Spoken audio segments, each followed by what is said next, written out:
Greetings, friends of astrobiology. Welcome to a brand new episode of Ask an Astrobiologist, a show where we celebrate science and celebrate scientists. My name is Sanjoy, and this program is made possible by contributions from the NASA Astrobiology program and the nonprofit Blue Marble Space. Last month, all of us astrobiologists were at the Astrobiology Science Conference in Bellevue, Washington, across the lake from Seattle in the northwest corner of the United States, where we had a week of intense multidisciplinarity. And to celebrate this multidisciplinarity, who else than to invite to the show than astrobiologist extraordinaire Dr. Lucianne Walkowicz, who is an astronomer at the Adler Planetarium in Chicago, as well as the 5th Baruch Blumberg Chair of Astrobiology at the Library of Congress. And we're really excited about this show. We're going to talk about a lot of different exciting things. But first, it's time for your favorite background quiz. Last month, Mike, if you could put up our background from last month. Several of you got it right. It is, of course, Fly Geyser in Nevada, purchased recently by the Burning Man Foundation. And it is a geyser that's very rich in silica. The water coming out is around 200 degrees Fahrenheit, roughly 93 degrees Celsius. And the geyser you see is about 5 feet tall, 1.5 meters. So it's a really, really beautiful sight. And that was a background from last month. And several of you got it right. So as usual, we have some really exciting prize. The third place winner is Roshni Biswas. Congratulations, Roshni. You get the very cool NASA stickers. In second place is Rosie Kane. Congratulations, Rosie, who gets the NASA stickers and the astrobiology graphic novels, which are a super fun read.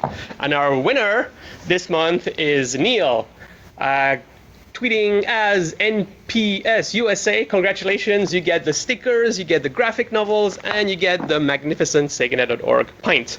Thank you very much. And thank you all of you who have been active on social media, spreading the word about our show. We're really excited about it and hope you are too and you're enjoying it. And then to thank you, all of you who are really tweeting and being active on social media, we have our new program, our Ambassador of the Month. And this month, the ambassador is Kashish Nath, who's tweeting as Astrobio Cash. Congratulations and happy birthday. Thank you again for all your efforts in sharing our show. And yeah, what we do, we think is awesome. We have some great guests, and I hope you enjoy the program. And do let us know who you want to see on the program. Add your comments down below on Twitter, social, and Facebook, and on SEGANet, of course. So with that, let's get our show started. Dr. Lucianne Walkowicz, thank you so much for taking the time with us today. Oh, my pleasure. Thanks for having me on the show. So you do so many things. We have going to be speaking for about half an hour, and then we'll open it up to the questions, because I'm sure we're going to fill it up with all the questions from our audience. But to begin with, could you tell us a little bit about your path as you're now an astronomer and astrobiologist? Was this a linear path through school and then later on as a postdoc and later on? So tell us a little bit about your S-curve, perhaps, as a career. Sure. Yeah, I started wanting a career in astronomy when I was actually in high school. And it was really because, we talked a little bit before the show, many of our colleagues have these stories about how they stargazed as a child or all of those sort of things. I am from New York City. I have never owned a telescope personally, although I've used many telescopes. And so, my interest in astronomy really came from being interested in physics and chemistry and wanting to find a way to combine all the sciences.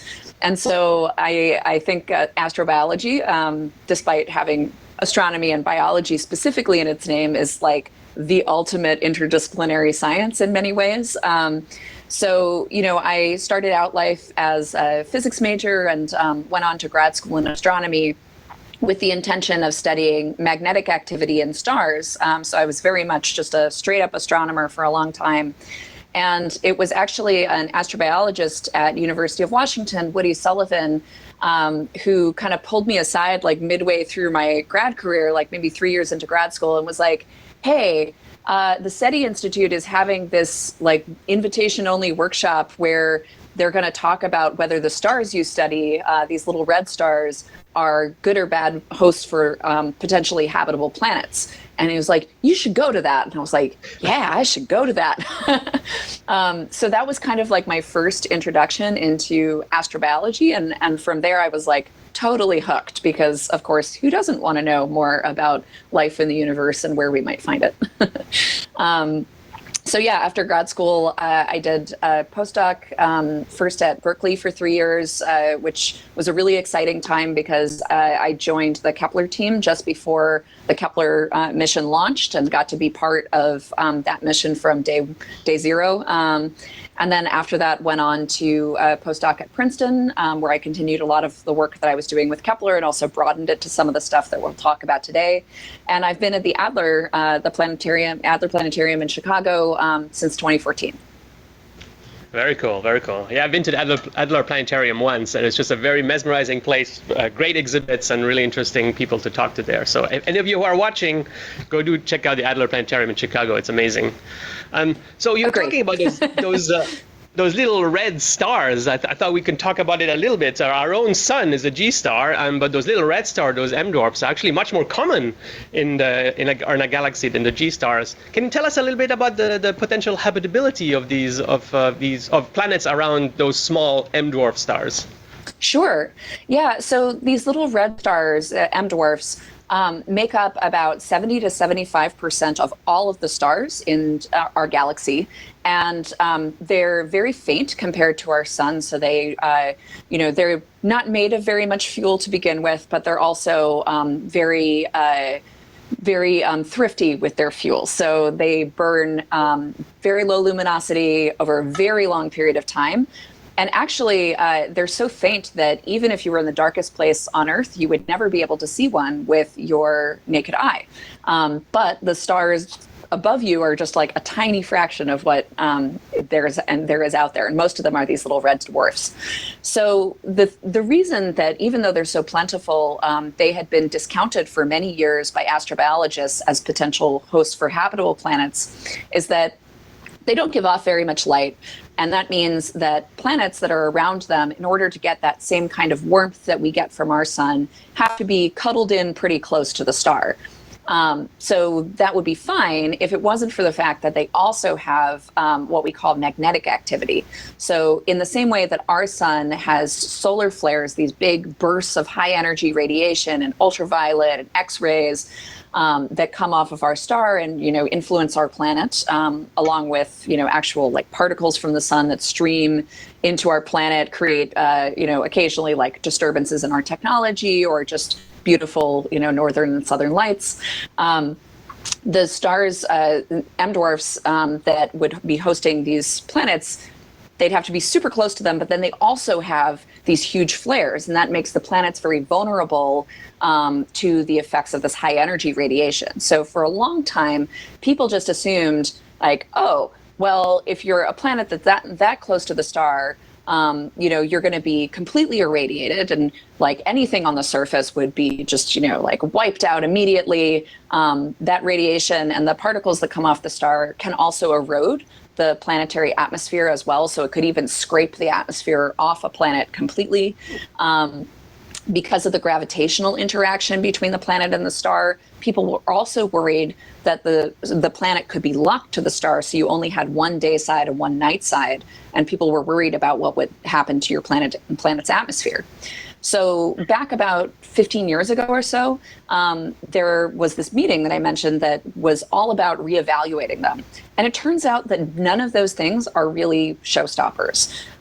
Even though it is definitely something for us to take into account that they are subject to this high energy radiation, it also could be beneficial in certain ways. So maybe you have a very massive planet or with a very thick atmosphere that wouldn't be habitable in the way that we think of it. And maybe that stellar activity actually erodes some of it off and leaves you with a potentially habitable atmosphere afterwards. So there's all this like open questions about how exactly the stars influence the planets. And I kind of look into that by studying the stars themselves. Very cool. I mean, if there's any lesson that we can learn from life on Earth, is that life is extremely adaptable. If it can find any place to garner energy from the environment, it will. We find life on Earth in some of the most extreme conditions. As a reminder, sure. for all of you who are watching, please don't forget to ask questions on SIGINET, on Facebook, and on Twitter. Use hashtag AskAstrobio if you're on Twitter, so we're sure to find you. And keep them coming. We have a nice list going on now, which is great. So you mentioned Kepler. It's a really exciting mission that was launched in mid 2000s to detect the presence of these extrasolar planets, so planets that are orbiting stars that are not our sun. Can you tell us, now that you've been involved with the entire mission, how successful it was, and perhaps do we have a sense of how many planets out there that could potentially host life, that are within that habitable zone you were talking about? Yeah, I think Kepler has been a greater success than anyone ever thought it would be, with the possible exception of its principal investigator, Bill Barucki, who I often like to tell people as kind of a lesson about resilience, that Bill Barucki wrote a paper that had the initial idea for Kepler 25 years, almost to the day prior to Kepler launching. And he was convinced that it was a good idea. And, like back in the mid 80s when he originally wrote the paper, people were right that the technology wasn't good enough, but the technology caught up. So, being part of Kepler was really incredible because of the, many thousands of planets that we now know around other stars. I think we're at, ballpark 4,000 planets or so. In the previous 22 years to Kepler, there were only about 400 of them known, and they tended to be these larger, usually gas giant or icy giant planets, but often very not icy because they were often very close to their star. Places that are interesting to find, but were not necessarily the places we might look for life. Not the small rocky worlds like the Marses and Venuses and Earths of the universe. So, Kepler was revolutionary because it not only found lots of planets, but it was our first way of looking into how common these smaller, potentially habitable worlds are around other stars. And what we find is that they're incredibly common. A very large fraction of the stars that we have searched so far, Kepler was sort of like taking a little mini census. So it only looked at one patch of the sky about the size of your palm held out at arm's length. And it counted up all the planets it could find in that one patch of sky. And then because that patch of sky is not any, particularly special patch of sky, it allows us to extrapolate how many planets we would expect over the sky as a whole. So if you want to go, make your neighbors think you're weird, but also have some fun tonight, you can try paneling the entire night sky with your palm. Because it's the thousands of planets that we found from Kepler are just in that one patch. And that tells us that there must be billions of planets in the galaxy itself.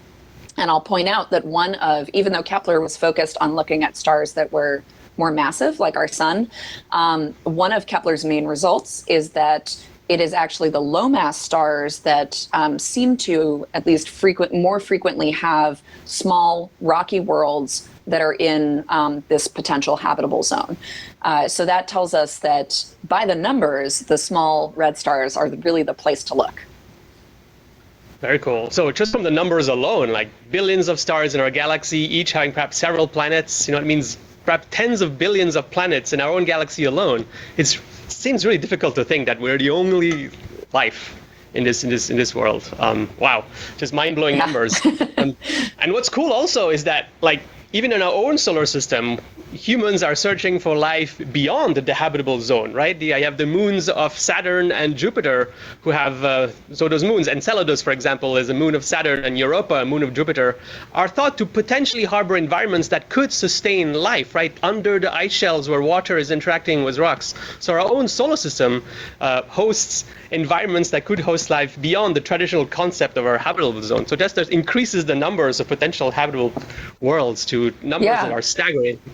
Absolutely. And, I, as a person who kind of came into astrobiology from an astronomy perspective, I think my thinking in recent years has shifted about where we might find and this is one of my favorite questions to ask people, so maybe I'll ask you a question. But, I often like asking people, do you think that we'll find the first unambiguous sign of life, the thing that people kind of come together and accept rather than arguing over, although scientists always argue over every result. Do you think that will be in the solar system or outside the solar system? Because I used to think it would be from some of the atmospheric characterization of exoplanets that we've been, working towards and trying to understand what those signs, those global signs of life that we might measure in the atmospheres of planets are. But the more I think about it, because there are so many potentially habitable places in our own solar system that are not amenable to that kind of characterization at all, Europa's ocean being a great one, there's no atmosphere, like you can't use any of the techniques that you would use on an exoplanet on something like Europa or even like Titan or even subsurface Mars. I think my thinking has actually kind of changed over to being like, while I think we should look in all places, maybe the first unambiguous thing, the thing that really we're like, oh yeah, no, that's a sign of life, might actually just be here in our solar system. Yeah, and then, frankly, the first few astrobiologists that are going to be landing on Mars in the next few decades might be the ones with the help of robots to actually detect that kind of potential life forms. Who knows? Although the Martian surface is pretty deadly for life as we know it, but as we know, life is very, very flexible in ways to find hiding spots and ways to extract energy from the environment. So let's talk about Mars a little bit. That's something I know you've been talking about, especially with human explorers. You hosted a workshop not too long ago about thinking about the kind of the longer term questions about humanity on Mars. Arguments I see in the press is that humanity should learn how to explore and conquer, almost settle Mars as a backup in case we screw up our own planet. That's something I personally feel strongly against, that kind of philosophy, and I think you have some similar viewpoints. Could you tell us more about how you approach the human settlement of Mars? Yeah, for the past several years, I've really been very interested in some of these sociological questions about not just, how we plan for space missions, but also how we talk about what it is that we're doing, the narratives that we tell and the way that we frame space exploration, particularly when we're talking about human beings going into space and what, projects they might do there.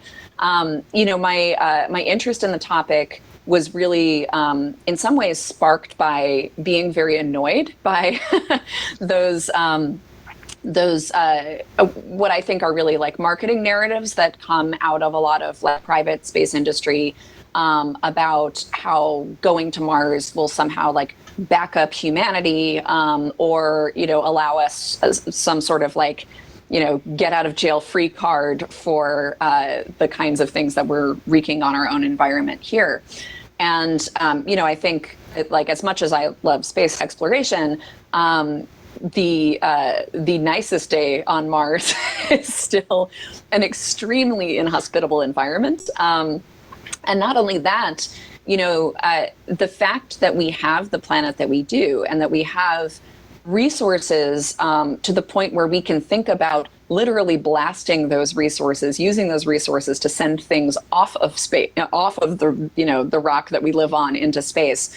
A lot of our even ability to consider thinking about the way the universe works and space exploration is given to us by having a planet that supports at least our basic needs in a variety of ways. So, I think that these sort of invocations of existential dread about asteroid impacts, going to dinosaur us basically, are a little disingenuous, especially because, many of those companies that have been, I think, most responsible for forwarding that narrative never bring up climate change because it actually implies a personal responsibility to deal with stuff here on Earth. Whereas if you say it's an asteroid impact you're protecting yourself from, well, then that's nobody's fault, right?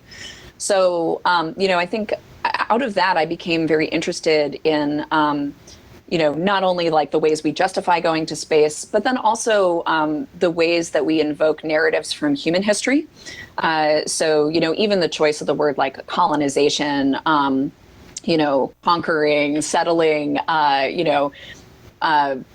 broad declarations of like what humans do and like, humans need to leave their territory, et cetera.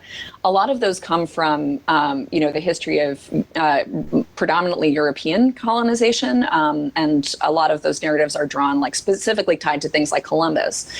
And, to me, that is a symptom of a broader lack of inclusion in the field. I think for those of us who are within the field who are like of European descent, we don't necessarily hear the name Columbus and think about genocide, but that is the historical narrative that we're drawing on. And so, I would like us to ask, what are the ways in which we use these narratives, and are they what we want to do, what we want to use to frame the future, and also, what rewriting of Earth's history are we implying by casting them in this supposedly neutral and or positive light? So over the past year or several years, and specifically at the Library of Congress, what I was doing was looking at a lot of the intersections of things we explore here on Earth and our history. So not just, for example, colonization, but also environmental law, the way that we think about environments and whether they are for the use of humanity, whether they have sovereignty unto themselves, whether their sovereignty or their autonomy is tied to the presence of life, which I think is a really interesting question too. And the way that that interfaces with things like our laws, like our planetary protection policies, for example, the way we clean our spacecraft when we go to try and find life. So yeah, I've been thinking about all of that. And it's really valuable because, clearly humanity is more advanced in the engineering and in the technology of landing a craft on another planet than we are about the environmental science, about the ethics, about the legal, about the economics. So I wonder if there's value in just like slowing down the human push to put humans on Mars until we're able to put as much financial resources into these soft sciences to really not screw up when we settle another world and not make the mistakes of our past. Yeah, well, and I think that one of the things that I personally have really enjoyed about doing some of this work is the way that it's allowed me to reach out to and to learn from scholars.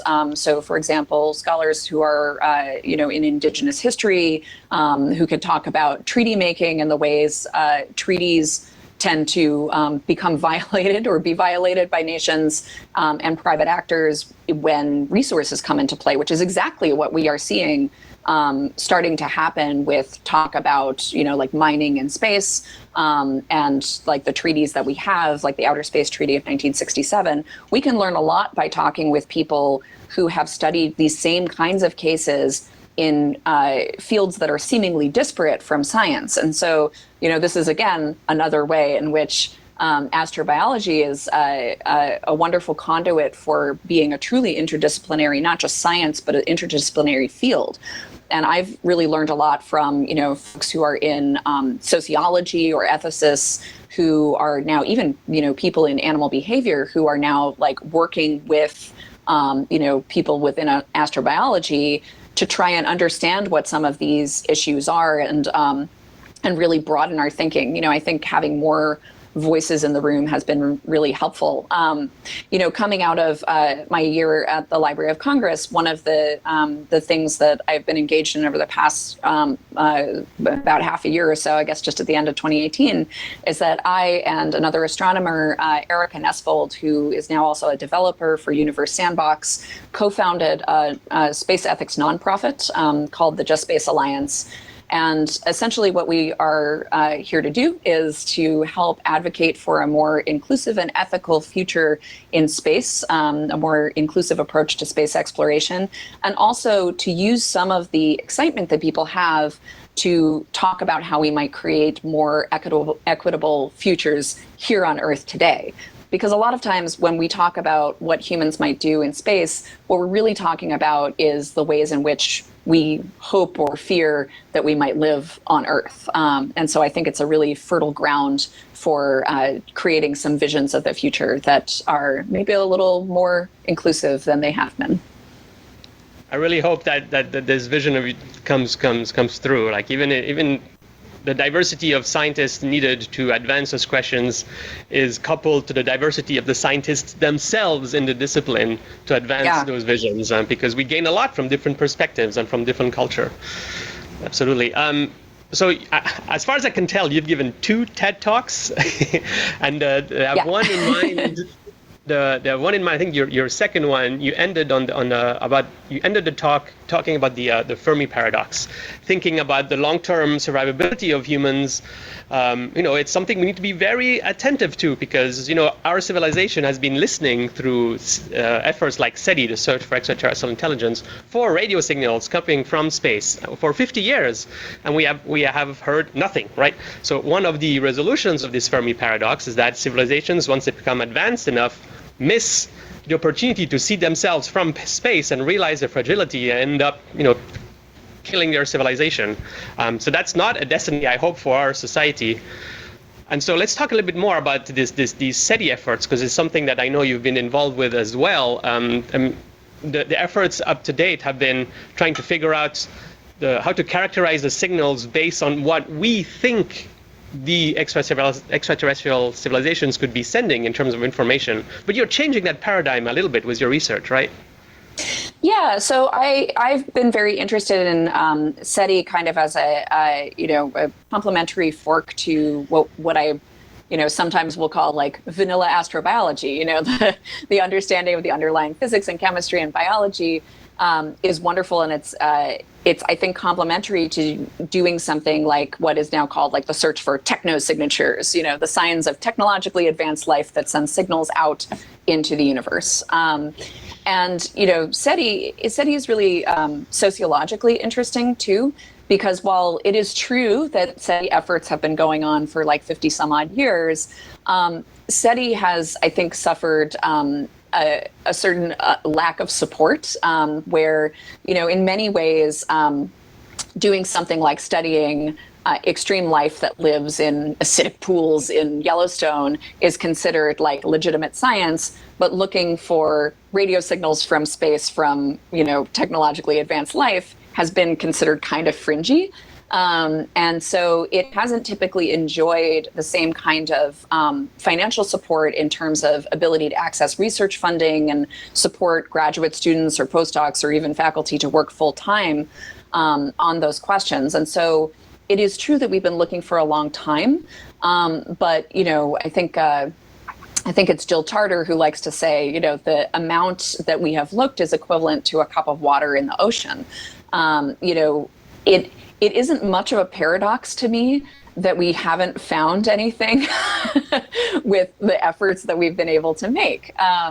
So I also question our approach. I think many SETI efforts for a very long time were focused on what my colleague Jeff Scargill, who's at NASA Ames, calls psychoanalyzing ET, thinking about if you were another intelligence, like what kind of signal would you send out that somebody else might be able to detect it and then also decode it, and then what information would you include in it, and how would you make it different from an astronomically, like naturally occurring astrophysical signal. These are all great questions. But one of the things that I'm really interested in is applications of something called machine learning to astronomy that allows you to deal with large piles of data that is of a volume or a complexity that a human would have a hard time looking through it. Machine learning is used for a broad variety of applications in astronomy, of which I am focused on SETI, but that's not the only thing. And I've been very interested in the ability to look for signals that are unusual without having to say how they are unusual beforehand. Because the only thing we know is that we don't know what we're looking for. We don't know if it's in the data. We don't know what it looks like. We don't know anything about like who might be sending it, how they communicate, et cetera. Like we can't even talk to whales. Like whales are organisms that we understand a lot about who have like advanced communications, and we cannot communicate with them. So, we have all of these things kind of hindering us in the search for life. However, what we do have is a lot of astronomical data now. Kepler is an example of an astronomical survey, where instead of, like taking data on like one thing at a time, you take vast amounts of data on many, many objects all at once. And that gives you a big database, in Kepler's case, of how stars vary in brightness. And in Kepler's case, like there's been a couple examples of things that have popped up in the course of Kepler just doing its planet hunting job that have been unusual. So Boyajian star is kind of like the big one of this. Has made a big splash a couple of years ago as being like potential alien megastructure found by citizen scientists, actually looking through the light curves from Kepler, these measurements of how the brightness of stars are changing over time, and seeing that there was this unusual one that didn't look like the rest. So that's great. But also, like, what happens then if you have so much data that a person would never accidentally come across that? So what I've been working on with my graduate student, Daniel Giles, who is at the Illinois Institute of Technology, is just wrapping up his thesis work on this, actually, using machine learning to sift the Kepler data into categories of stars that resemble each other in their behavior. And what this allows us to do is find things that are unusual. So, kind of the end of this, we have like a ranked weirdness score for everything in the database. And we are able to pick out the most unusual light curves that Kepler has observed. And our plan is to identify those, finding something unusual in a database stuff does not mean it's aliens. There's a lot more work to do to figure out, like, is it, some telescope hiccup? Is it like, your super interesting SETI signal? Is it like new astrophysics? Is it known astrophysics that just doesn't happen very often? But to me, all of those things are interesting. So whereas trying to figure out what kind of signal an alien might send and then detecting that is kind of like, oh, you have the smoking gun.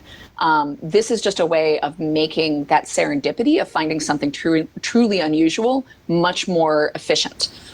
So I've been really excited to see the progress of the past couple years here. And Daniel just presented some of his work at AbSciCon. But yeah, it's been really fun to work on. Very cool. Very cool. I'm excited to see those results myself. I want to be mindful of time because we definitely want to give some time to our audience to ask questions. So I'm going to ask you one last question before we open it up. And that is, I know you're a very accomplished artist as well. Could you tell us a little bit how your art influences your science, and perhaps how your science influences your art? Sure. The short answer is that sometimes it does and sometimes it doesn't. So I do a pretty wide variety of artwork. Some of the things that I've done that have been more focused on science, I drew a lot of inspiration from friends who work with data as a medium. So in particular, an artist named Julie Friedman, whose website is Translating Nature, has a lot of work that she does in which she takes data and turns it into, either in some cases sculptures, in some cases, visualizations, and also an artist named Natalie Miebach, who uses weather data to create like giant woven sculptures.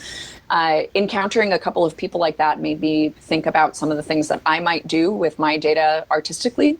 So several years ago, I made a sound installation where I was taking, at the time I was studying the rotations of stars in Kepler. So stars spin on their axes like tops. And as light and dark patches on the surface of the star rotate into and out of view, it makes the light from the star change. You can actually take that measurement that's actually, brightness of the star over time and turn it into sound, and it helps you identify like subtle shifts in the periodicities that are telling you something about like where the spots on the star are appearing. So that sort of started as me seeing if I could use sound actually as a way of exploring my data. And then I eventually ended up deciding that like as an analysis tool, it wasn't quite what I wanted it to be. And so I ended up making a sound installation out of it because, when we if you come to somewhere like the Adler Planetarium, like we have a lot of like really beautiful, engaging exhibits here, but we're definitely focused also on like helping you understand like the underlying science that's happening.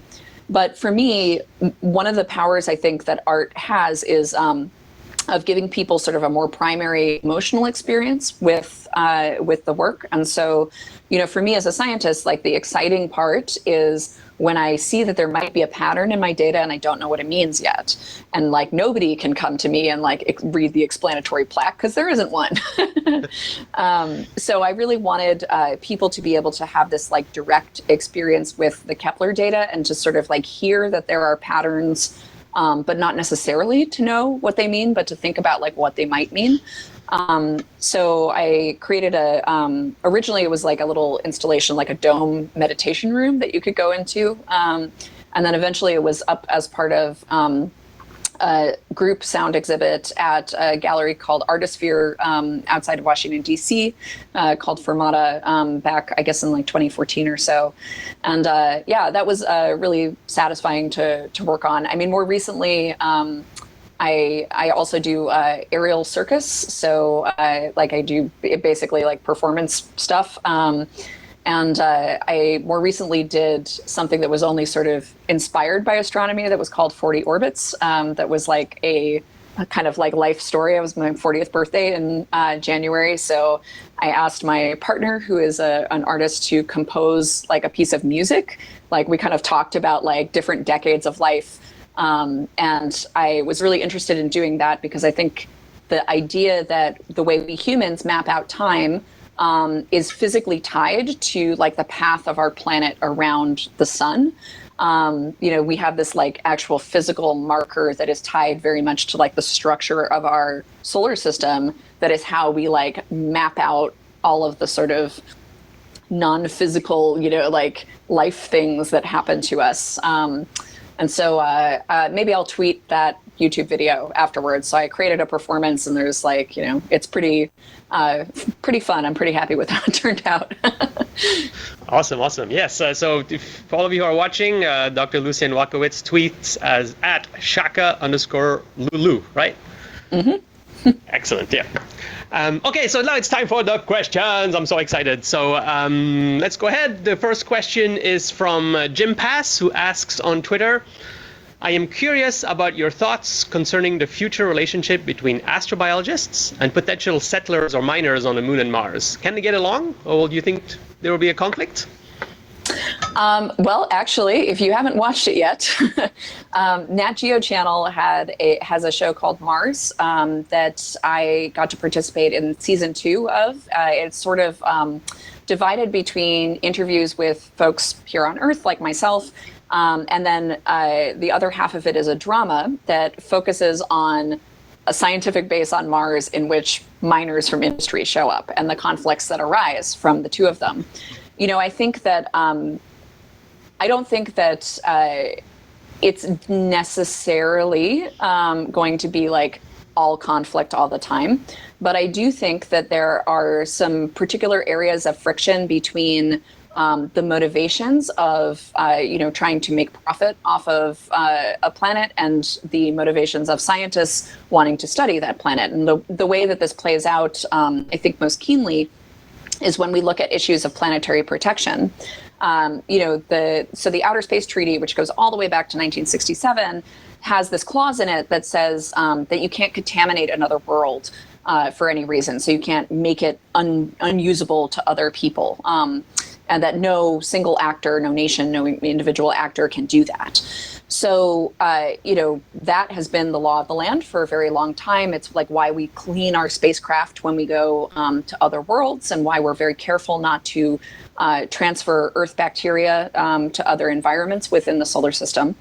However, back in 2015, there was something called the Space Act that was passed that was motivated largely by the lobbying efforts of asteroid mining companies. And what the Space Act says is that you can't own a celestial body. So that's another thing that's in the Outer Space Treaty, is that you can't own another world and you can't own part of another world. So, like we can leave all our exploration junk all over the moon and Mars, but we don't own the land that stuff is on, even if you plant a flag in it.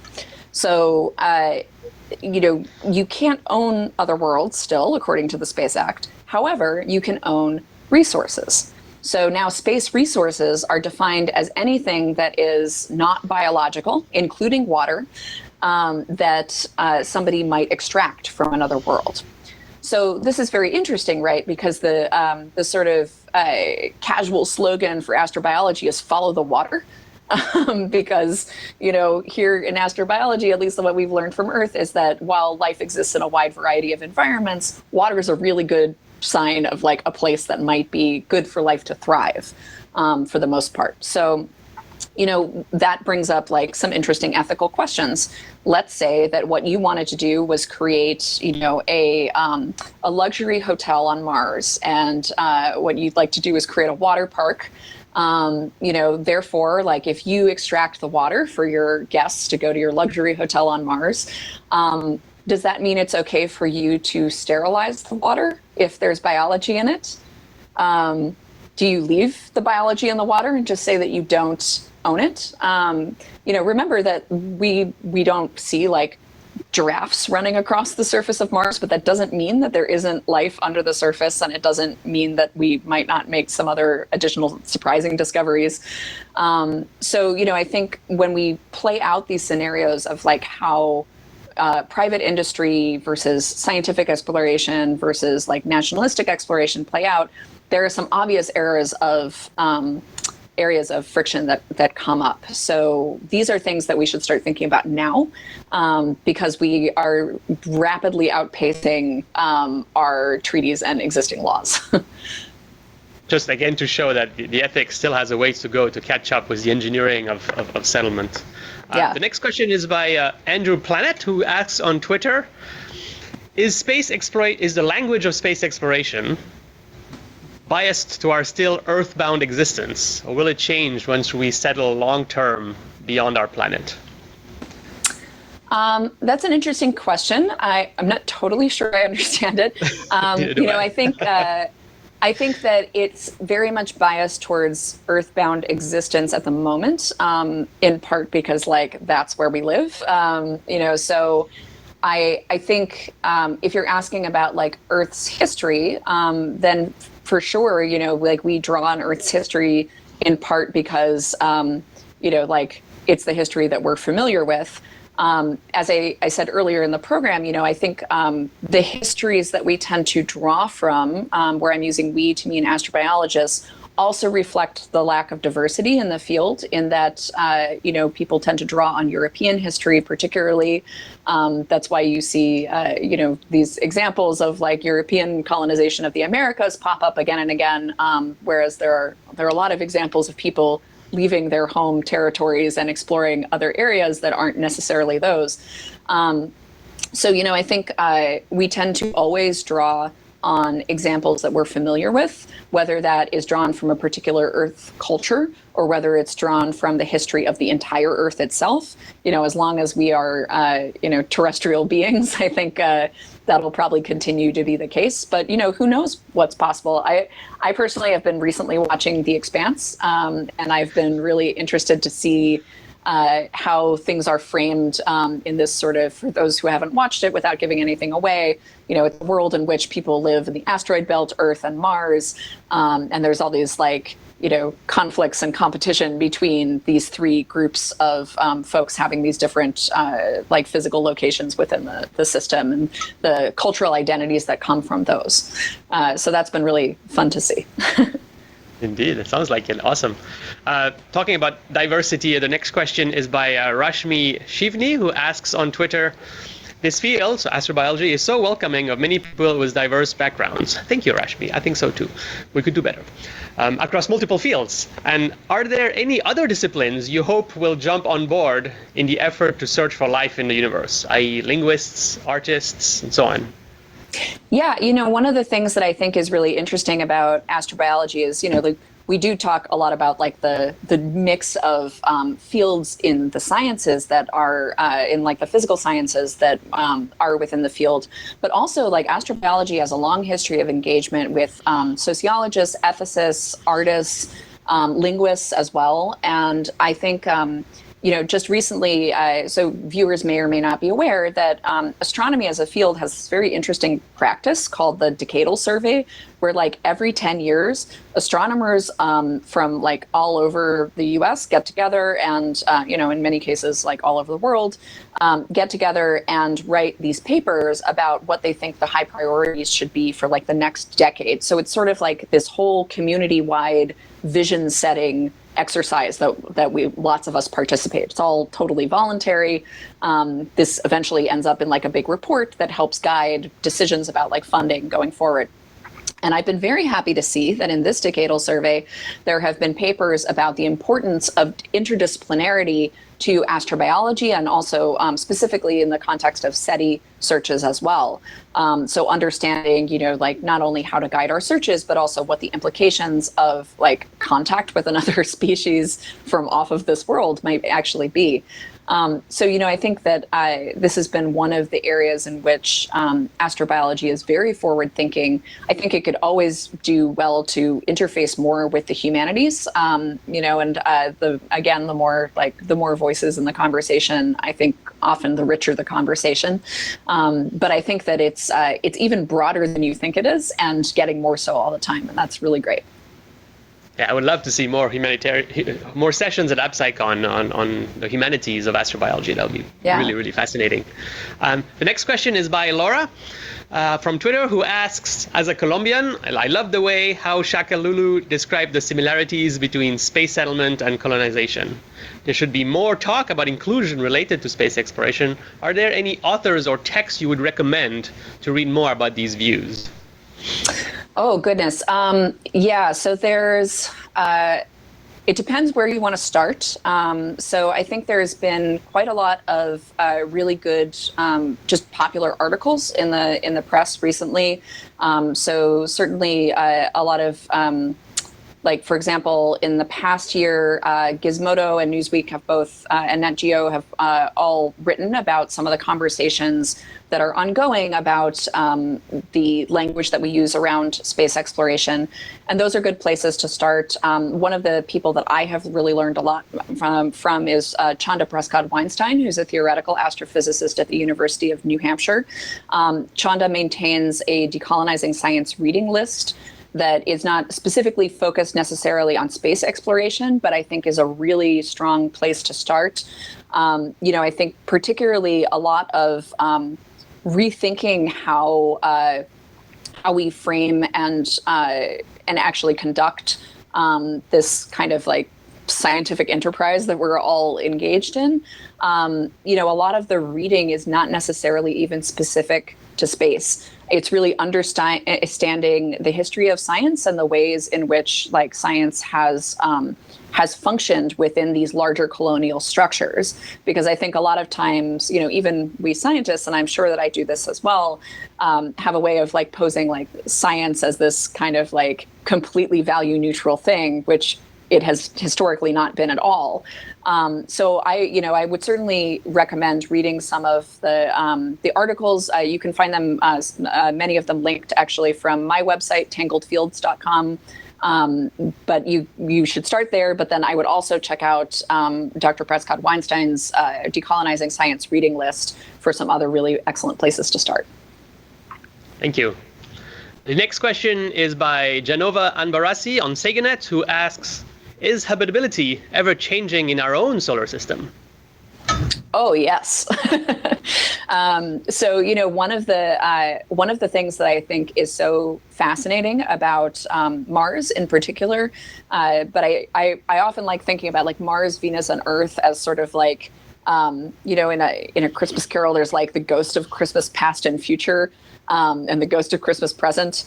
And, they're all like different possible outcomes of, the same series of events, right? So when we look at Mars, for example, one of the reasons that Mars is such an interesting place to study is that it's a world where we have pretty good evidence now it was a much more hospitable environment potentially for life in the past than it is today. And, the reasons for that are many. One of the primary reasons is that, Mars no longer really has a robust magnetic field, and that its atmosphere has changed a lot over time. So, we now know that there was at some point like standing water on the surface of Mars, and lots of it for a long amount of time. But today the atmosphere is very thin, extremely dry, largely carbon dioxide. There's not really like a whole lot of like chemical cycling happening on the planet. There's like leftover magnetic fields, but not a lot of shielding from the radiation from the sun. And so by studying Mars, we can look at an environment that we see today as being not what we would think of as traditionally habitable, and not even particularly hospitable at all. But we can study its past and learn about how this world, at least in Mars's case, might have lost its habitability. When we look at our own planet, we see the changes that are happening in our climate. And one of the worries for us, right, is that we might lose our habitability. The planet will still be there. Like if you look at Venus is trucking along just fine. But there's a reason that you don't hear about Venus rovers. And that's because Venus is, very, very, very, very, very hot. A not very hospitable environment for totally different reasons than Mars is an inhospitable environment, right? So we have this wonderful diversity of worlds within our own solar system, including our own, that I think can really help us understand, not only what it means to be a planet that is hospitable to life and actually has life, but also what possible pathways forward might cause, like us or other worlds to lose that habitability. And so, I think habitability is very much, we often talk about it as just like how far is a planet from the sun, but it has all of these complications and wonderful details that make it a very a shifting and evolving thing with time. Yeah, I think that's one of the beauties of astrobiology, is that it brings you a new sense of appreciation and wonder of our own world seen from far away. Get the appreciate of the evolution of Earth through time. How has this changed? What are the impacts of human? And how does that reflect in other worlds in our solar system? It makes you much more appreciative of what we have on our own planet. Yeah, absolutely. The next question is from Graham Lau, my fiercely bearded co-host. He asks, can you name a piece of art, writing, film, or other media that most inspired you to want to study astrobiology? Oh, gosh. I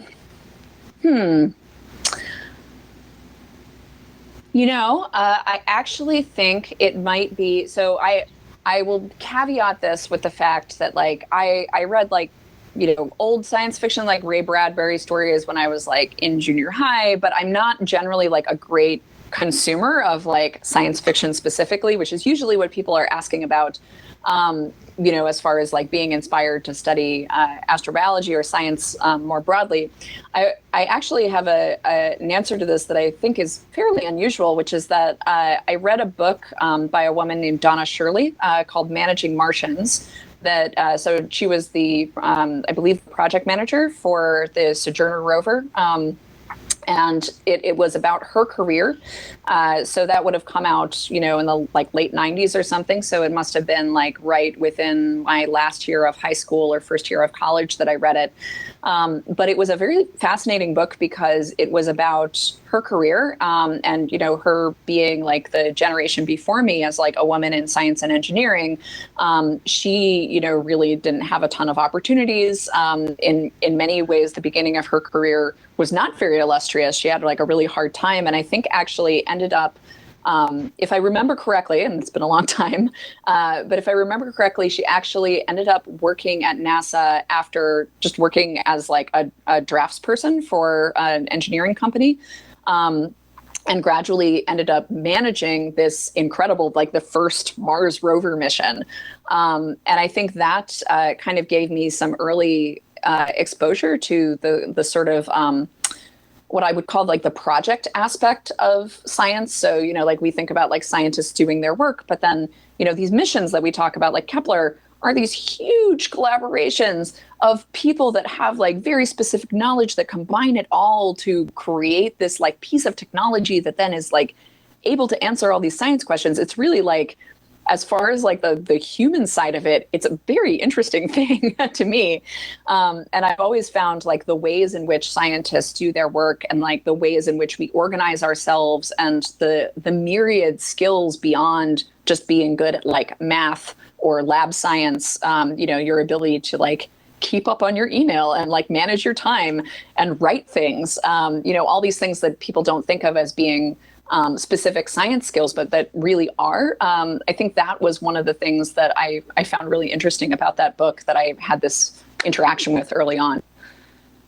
Cool. Thank you. Thank you for that. I'll have to read that. The next question is by Kashish Nath, who asks on Twitter, is interplanetary colonization really a need of this hour or not? So I would say not. I think a lot of times, and you touched on this, Sanjoy, a little while ago, the kind of urgency that is often posed behind, humans like needing to go and live off of world is, to me, often largely artificially induced. I think we do have like urgent issues and challenges in living on our world, but none of them are really directly addressed by going and sending humans to live on another world in which their resources are not met. I think that space exploration and, specifically like the challenges of sending humans into space offers us many scientific opportunities. It offers us opportunities to learn about living in inhospitable environments that could be very helpful for our understanding of how we might live as our Earth changes. I think that a lot of times, though, the kind of urgency, even, for example, when you look at like, we're going to put people on the moon, the most recent like NASA effort of we're going to put people on the moon by 2024. There's no reason the moon's going to be there in 2025. A lot of these things are driven out of either politics or ego. A lot of times when people are like, we have to do it now, what they really mean is like, I want to do it. To do it in my lifetime. And I totally understand that, I understand that like human need, like I am constantly berating myself that like everything takes about like 5 to 10 times longer than I wish it did. And so I'm constantly very impatient, but I always have to remind myself that impatience like comes from me. And so I think, when we look at the scope of the things that we're trying to do and the challenges that we have, that we don't have to do it tomorrow. And, I think it's worth thinking about how we would want to do it and maybe taking our ego a little bit out of the equation when we think about what that time scale should really be. Cool, yeah. So we're running low on time, so we'll have one more question, and that is by M. Flynn, who asks on Twitter, what advice do you have for a college-bound person who's interested in both a scientific field like astronomy, biology, or physics, as well as the arts? What's the best way to find a balance between the two? Yeah, that's a great question. It's one that I have definitely had to address myself.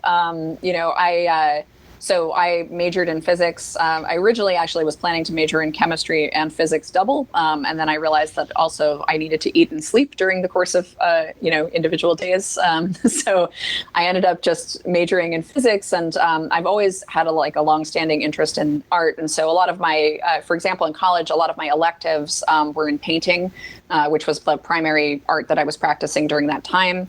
But I would say that because there are a limited number of hours in the day, that making sure to prioritize maintaining an artistic practice in whatever way, feels good and important to you, whether it's, it could be dance or performance, it could be music, it could be visual art, whatever it happens to be, that maintaining that priority being important to you makes it worth making time for. But also understanding that time management is always breathable.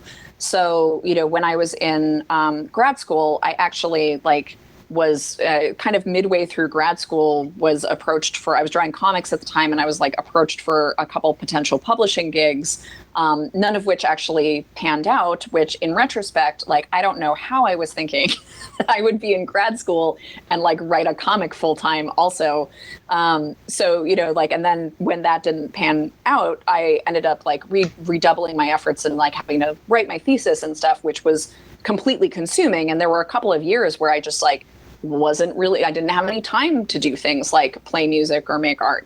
And that didn't mean that I like would never do them again. You know, like now I have a much more like balanced ability to like manage those things in my life, but it has to be flexible. You know, like sometimes you're not going to be able to do both. You know, but as long as you're constantly trying to kind of keep it on an even keel, you'll probably get some mix that is satisfying for you. Wonderful, wonderful. That's great advice, Lucianne. Do you have some perhaps final words of wisdom for perhaps our younger viewers? I don't know. Stick with whatever you're interested in. Don't let anybody pigeonhole you. Interdisciplinary is great. We always end our show with our motto of staying curious. Dr. Lucianne Walkowicz, thank you so much for your time with being with us today. It's been an absolutely wonderful conversation. My pleasure. Thank you so much for having me on the show. Those of you who are watching, so what science fiction, art, and other media inspires you to ask questions about the universe? Let us know on social media. Tweet us, hashtag us, Ask Astrobio. We'd love to hear from you. Thank you all for sharing the show to your friends and families. We love what we do, and we hope you enjoy it too. Let us know who you want to have on the show. And please, stay curious, and see you next week. And before I end the show, I want to remind all of you about the background quiz.